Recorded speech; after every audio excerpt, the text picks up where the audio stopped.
Hello my dear students.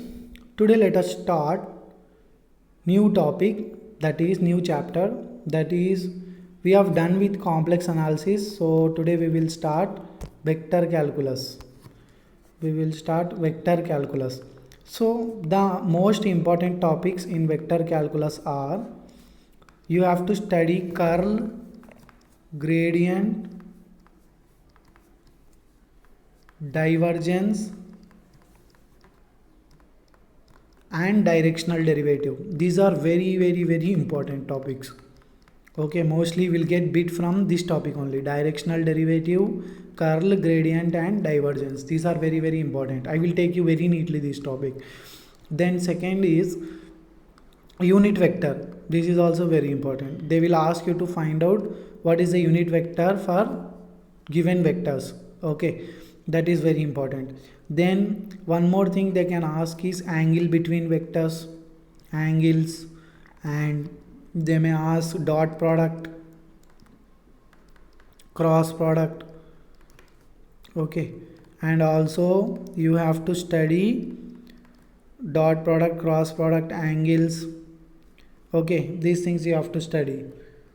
Then you have to study fourth topic, that is not that much important. If you are seeing, then it is good. If not, no problem. That is Green's, Gauss and Stokes. Green's theorem, Gauss theorem and Stokes theorem. Okay, if you learn these three theorems, then it is very good. But in our lecture series I am not going to take up this. Okay, why? Because the very few questions have been asked from this topic in previous gate papers. So I am not taking this topic, but you can learn, that will be better. I suggest you people to learn them. If possible, if time permits, I will make a video on these also at last. But as of now, in continuous lecture series, I couldn't able to make video on this lectures, okay, on these topics. But we will see these three topics very slowly and neatly. Okay, let us start first with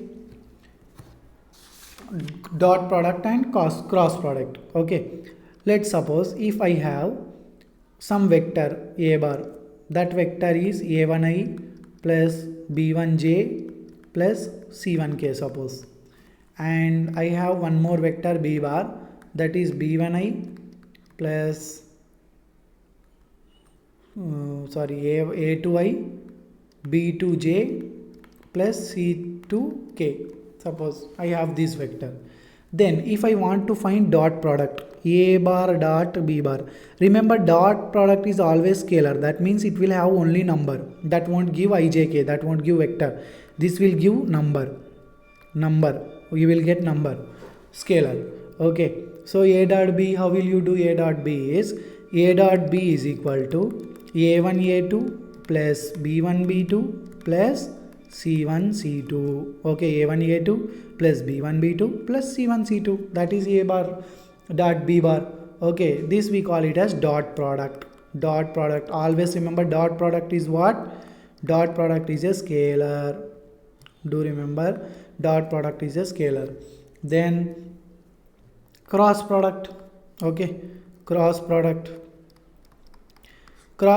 is always, remember, vector. That means you will get in terms of I, j, k. Okay, how will you find cross product?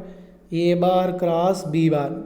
Okay, a bar cross b bar, that is equal to, how will you find? I, j, k. First you will write I, j, k, draw the determinant, write I, j, k, and then write the coefficients of a vector here. A vector a1, b1, c1. Write coefficients of b vector a2, b2, c2. Now determine the depth of this determinant. Okay, after solving this you will get vector in terms of a bar b bar is equal to vector, and this we call it as cross product. Okay, along with this we will also see how to find angle. Okay, how to find angle, we will also see that thing. If you want to find angle between two vectors, you can find by two ways. Angle between two vectors, how you can find is, one easy way is a bar dot b bar is equal to mod a mod b cos gamma. Mod is nothing but what? Suppose if I have a is equal to a1i plus b1j plus c1k, then if I want to find mod a, that will be root over a1 square plus b1 square plus c1 square. This we call it as length also, length of vector, or we may also call it as magnitude of vector, magnitude of vector. Okay, we may call it as length, we may call it as magnitude. Okay, mod a mod b cos gamma. This gamma is the angle between two vectors. If I want to find angle cos gamma, that thing will be a dot b by a dot into b dot by mod a mod b. Okay, so this is the thing. This is the way you can get. If suppose case 1, if suppose gamma is equal to 90, that means angle between two vectors is 90, then what I will get? A bar dot b bar is equal to mod a mod b cos 90. Cos 90 is 0, so this entire thing will become 0. Now what you will get? Mod a mod b will become 0. So remember, whenever gamma is 90, mod a mod b will be 0. This may be asked as theory bit. Okay, then next you just see, if the angle between two vectors is gamma is 0, let's suppose, then a bar dot b bar is equal to mod a mod b cos gamma cos 0 is 1, so a bar dot b bar is equal to mod a mod b. Okay, that means such vector we call it as, wherever the angle between two vectors is 0, such vector we call it as solenoidal vector.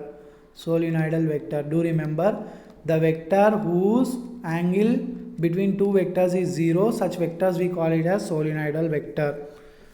Okay, then the other way you can find the angle is, a bar cross b bar by using cross. Okay, that will be mod a mod b sin gamma. Okay, so if you want to find sin gamma, if you want to find angle, then I can write it as a bar cross b bar by mod a mod b. Okay, you can do either way. You can take cos gamma here and you should do dot here. If you are taking sin, you should take cross here. Okay, that thing you should do. This will be mod, under mod. Okay, modulus of a bar. That means this will also give you value. Why? Because you are doing length. Length will be what? Scalar. Okay, so that is the thing you have to do. Let's suppose first case. Here also, if gamma is 90, suppose if gamma is 90, this will become 90. Sin 90 is 1. Sin 90 is 1. So what I will get? Mod a cross b is equal to mod a mod b. Okay, that is the thing you have to remember. This condition valids when gamma is 90. That means angle between two vectors is 90. Let's suppose if gamma is 0. Sin 0 is what? 0. That means what I will get? 0 is equal to mod of a cross b. So whenever mod a cross b is 0, we call such a vector as irrotational vector. Irrotational vectors. Okay, we call such vectors as irrotational vectors. Okay, hope you are getting up to this point. I'll stop here.